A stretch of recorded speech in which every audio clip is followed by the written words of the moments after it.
नमस्कार, मैं हूं नीतू। आपका स्वागत है टॉप 9 न्यूज में। टॉप 9 न्यूज में हम लेकर हाजिर हैं देश और दुनिया की 9 बड़ी खबरें। तो चलिए सबसे पहले रुख करते हैं देश की बड़ी खबरों पर।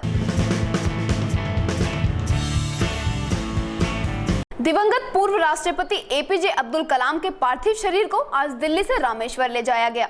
आपको बता दें कि कलाम का अंतिम संस्कार पूरे राजकीय सम्मान के साथ किया जाएगा। पूर्व राष्ट्रपति डॉक्टर एपीजे अब्दुल कलाम के निधन के बाद उनके पार्थिव शरीर को नई दिल्ली से रामेश्वर भेजा जा रहा है। बताया जा रहा है कि उन्हें गुरुवार को यहीं सुपुर्दे खाक किया जाएगा। इस दौरान प्रधानमंत्री नरेंद्र मोदी और कई मुख्यमंत्री भी वहां मौजूद रहेंगे। तमिलनाडु की सीएम जयललिता खुद इस अंतिम संस्कार में शामिल नहीं हो पाएंगी, इसलिए उन्होंने अपने 7 मंत्रियों को वहां भेजा है। जया ने बुधवार को कहा कि वो बीमार होने के कारण अंतिम संस्कार में शामिल नहीं हो सकेंगी। तमिलनाडु सरकार ने गुरुवार को राज्य में पब्लिक हॉलिडे भी डिक्लेयर कर दिया है। इस बीच रामेश्वरम में डॉक्टर कलाम को श्रद्धांजलि देने के लिए लोगों की लंबी लाइनें लगने लगी हैं। कलाम का पार्थिव शरीर चेन्नई पहुंच गया है। बता दें कि कलाम सोमवार को शिलोंग में IIM के एक प्रोग्राम में लेक्चर दे रहे थे और उसी दौरान उन्हें दिल का दौरा पड़ा, जिस कारण उनका निधन हो गया। उनके पार्थिव शरीर को तमिलनाडु के रामेश्वरम के श्वार्ट्स स्कूल में आम लोगों के दर्शन के लिए रखा जाएगा। दरअसल ये वही स्कूल है जहां कलाम ने अपनी पढ़ाई पूरी की थी। नेक्स्ट 9 न्यूज के लिए दीक्षा की रिपोर्ट। महाराष्ट्र के ठाणे जिले में 3 मंजिला इमारत गिरने से कम 6 लोगों की मौत हो गई, जबकि 11 लोगों को अस्पताल में भर्ती कराया गया है। वहीं आशंका जताई जा रही है कि अब भी मलबे के नीचे कुछ लोग दबे हुए हैं। मुंबई में देर रात तेज बारिश के चलते एक 3 मंजिला इमारत ढह गई। बता दें कि ये इमारत ठाणे के ठाकुरली इलाके में थी। इस हादसे में एक महिला समेत 7 लोगों की मौत हो गई है। वैसे मिल रही जानकारी के मुताबिक अब तक NDRF की टीम द्वारा 16 लोगों को मलबे से निकाला जा चुका है और कई अन्य लोग अभी भी मलबे में दबे हुए हैं।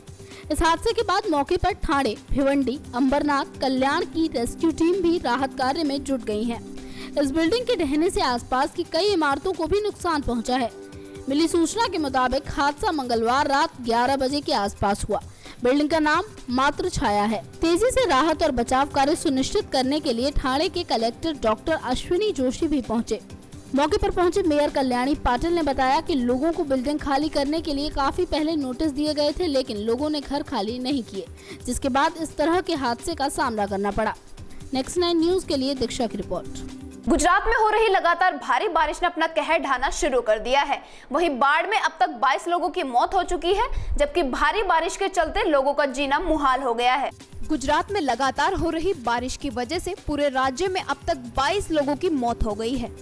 दरअसल इस मूसलाधार बारिश की वजह से सामान्य जनजीवन भी काफी प्रभावित हुआ है। हालांकि लोगों की परेशानी अभी और बढ़ सकती है, क्योंकि मौसम विभाग ने अगले 24 घंटे में और ज्यादा बारिश की चेतावनी दी है। मौसम विभाग ने मछुआरों के लिए समुद्र में जाने के खिलाफ भी चेतावनी जारी की है। पिछले 24 घंटे से जारी बारिश की वजह से बाढ़ जैसे हालात बन गए हैं। वहीं कच्छ और उत्तरी गुजरात में जल प्रलय जैसी स्थिति बनी हुई है। उत्तरी गुजरात खासकर बनासकांडा जिले के कई गांवों का संपर्क आपस में टूट गया है। तो बनासकांडा के लाखनी में बारिश से करीब 3 दर्जन मकान गिर गए हैं। वहीं रावोल बांध के साथ ही राज्य के 6 जलाशय को लेकर हाई अलर्ट जारी कर दिया गया है। इस बीच उत्तर गुजरात में बारिश के बाद कई रेलवे ट्रैक को भी नुकसान पहुंचा, जिसके चलते कई ट्रेनों को रद्द करना पड़ा। भारी बारिश से रेल के साथ साथ सड़क यातायात भी प्रभावित हुई। इतना ही नहीं, राज्य के कई क्षेत्रों में बिजली आपूर्ति बाधित हो गई। वहीं बाढ़ से बचाव के लिए NDRF और SRP की टीमों को इस स्थिति से निपटने के लिए उत्तरी गुजरात के बनासकांडा भेजा गया। नेक्स्ट 9 न्यूज रूम से मैं नीतू। माइक्रोसॉफ्ट के कंप्यूटर ऑपरेटिंग सिस्टम का नया संस्करण विंडोज 10 आज बाजार में आ रहा है। आपको बता दें कि इसे भारत सहित दुनिया भर के कई देशों में एक साथ पेश किया जाएगा। माइक्रोसॉफ्ट के कंप्यूटर ऑपरेटिंग सिस्टम विंडोज का बहुप्रतीक्षित नया वर्जन विंडोज 10 बुधवार को बाजार में आ रहा है। लंबे समय से कंप्यूटर की दुनिया में दबदबा बनाए रखने वाली माइक्रोसॉफ्ट ये ऑपरेटिंग सिस्टम ऐसे समय में ला रही है जबकि उपभोक्ताओं की बदलती रुचि व वैरायटियों की चुनौती उसके सामने मुंह भाए खड़ी हुई है। उपभोक्ता पीसी से छिटक कर तेजी से लैपटॉप, टैबलेट व स्मार्टफोन्स को अपना रहे हैं। यही कारण है कि विंडोज 10 के लिए ग्राहकों की वैसी कतारें लगने की उम्मीद नहीं है जैसी 20 साल पहले विंडोज 95 के लिए लगी थी। लेकिन माइक्रोसॉफ्ट को उम्मीद है कि आने वाले महीनों में करोड़ों उपभोक्ता उसके नए विंडोज संस्करण का निःशुल्क संस्करण डाउनलोड करेंगे। कंपनी एक कार्यक्रम में वैश्विक मार्केटिंग अभियान के साथ इस विंडोज 10 को पेश करेगी। कंपनी को उम्मीद है कि ये न केवल उसके भविष्य बल्कि दुनिया भर के कंप्यूटर उपभोक्ताओं के लिए निर्णायक साबित होगी। कंपनी का विंडोज 10 सबसे पहले पीसी व टैबलेट के लिए होगा। हालांकि इसी स्मार्टफोन, गेमिंग कंसोल्स व होलोग्राफिक हेडसेट के लिए भी तैयार किया गया है। इसके नए फीचर में वेब ब्राउजर एज व ऑनलाइन असिस्टेंट कॉर्टाना का डेस्कटॉप संस्करण शामिल है। माइक्रोसॉफ्ट जोर देकर कह रहा है कि उसका विंडोज 10 इससे पहले विंडोज 7 का इस्तेमाल कर रहे लोगों के लिए जाना पहचाना हो सकेगा। हालांकि इसके साथ ही कंपनी 2012 में पेश अपने विंडोज 8 के खराब अनुभव को पीछे छोड़ना चाहेगी, जो कि अपेक्षाओं के अनुरूप नहीं रहा। ये भी रोचक है कि कंपनी विंडोज 8 के बाद क्रमिक लिहाज से विंडोज 9 की बजाय सीधे विंडोज 10 ला रही है। कंपनी विंडोज 7 व विंडोज 8 के होम या प्रो संस्करण का इस्तेमाल कर रहे ग्राहकों के लिए अगले 1 साल तक विंडोज 10 को निःशुल्क डाउनलोड करने की सुविधा देगी। नेक्स्ट 9 न्यूज के लिए दीक्षा की रिपोर्ट। चलिए अब देखते हैं विदेश की खबरें। ब्रिटेन के सांसद कीथ वाज ने कहा कि विश्व प्रसिद्ध कोहिनूर हीरा भारत को लौटा दिया जाए। दरअसल वाज ने यह बयान कांग्रेस सांसद शशि थरूर के ऑक्सफोर्ड यूनियन में दिए गए हालिया भाषण की वजह से प्रतिक्रिया में आया। ब्रिटिश सांसद कथी वॉज ने नवंबर में प्रधानमंत्री नरेंद्र मोदी के ब्रिटेन के संभावित दौरे के समय विश्व प्रसिद्ध कोहिनूर हीरा भारत को लौटाने का आह्वान किया है। वॉज का ये बयान कांग्रेस सांसद शशि थरूर के ऑक्सफोर्ड यूनियन में दिए गए हालिया भाषण की प्रतिक्रिया में आया है, जिसमें उन्होंने ब्रिटेन से 200 वर्षों तक भारत पर बर्बर औपनिवेशिक शासन के लिए हर्जाने की मांग की थी। वॉज ने कहा कि मैं डॉक्टर थरूर के बयान और प्रधानमंत्री मोदी द्वारा उनके संदेश का समर्थन किए जाने का स्वागत करता हूं। मैं उनके दृष्टिकोण से सहमत हूं। ये जायज है और इसका समाधान होना चाहिए। एशियाई मूल के सबसे लंबे समय तक ब्रिटिश सांसद रहने वाले वॉज ने कहा कि वित्तीय हर्जाना देना एक जटिल, समय लेने वाली और संभावित रूप से निरर्थक प्रक्रिया है, लेकिन कोहिनूर हीरे जैसी अमूल्य वस्तुओं को नहीं लौटाने के लिए कोई बहाना नहीं हो सकता। मैंने कई साल तक इस मुहिम का समर्थन किया है।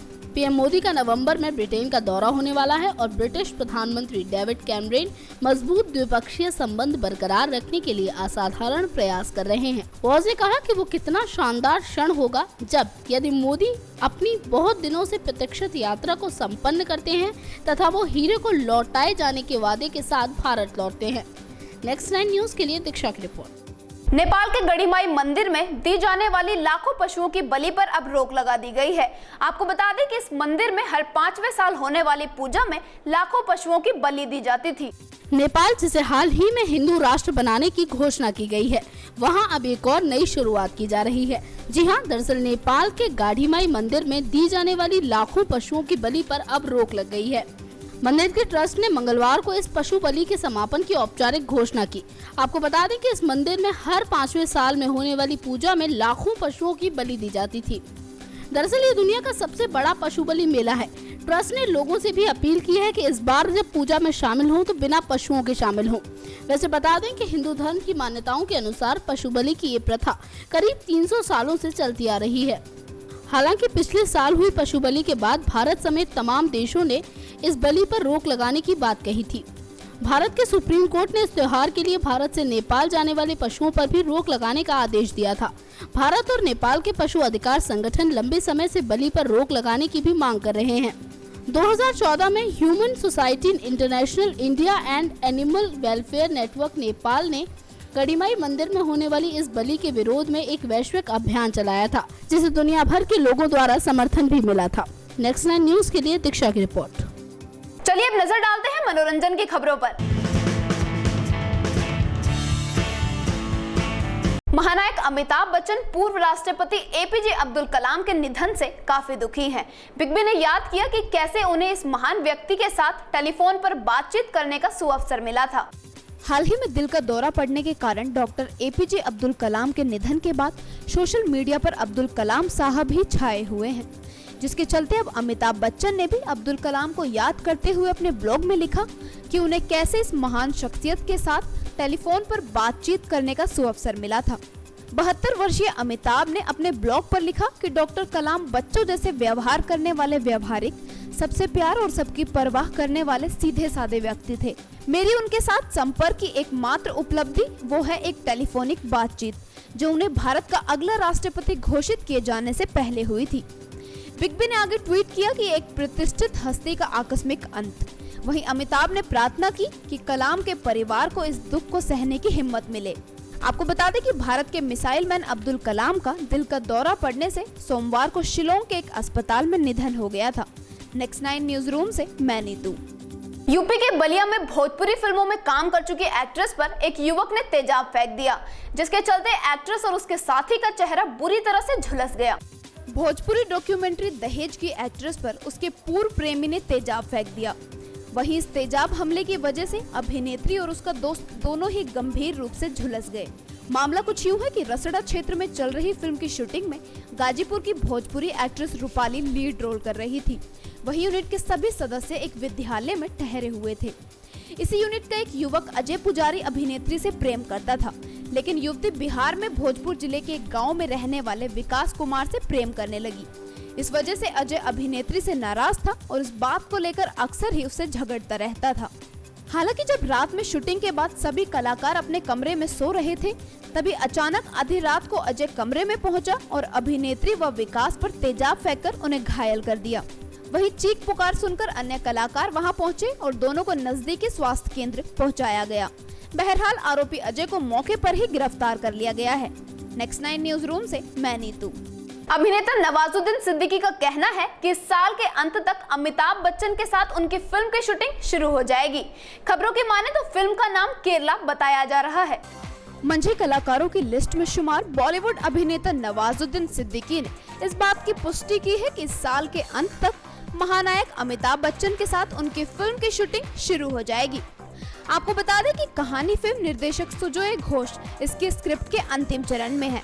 वहीं पहले ये फिल्म 3 हीरो वाले प्रोजेक्ट पर बनाई जा रही थी, लेकिन अब इसमें नवाज और अमिताभ बच्चन ही मुख्य भूमिका में हैं।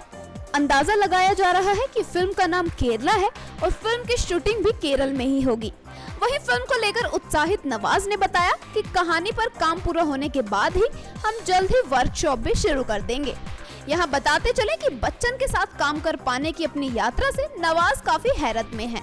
खुद नवाज ने कहा कि अमिताभ बच्चन के साथ काम करना बड़ी बात है। मैं खुशकिस्मत हूँ कि बच्चन साहब ने मेरे साथ काम करने की इच्छा जताई है। नेक्स्ट 9 न्यूज रूम से मैं नीतू। तो ये थी देश और दुनिया में आज के दिन की 9 बड़ी खबरें। बाकी खबरों को जानने के लिए लगातार लॉगिन करें www.next9news.com। नमस्कार।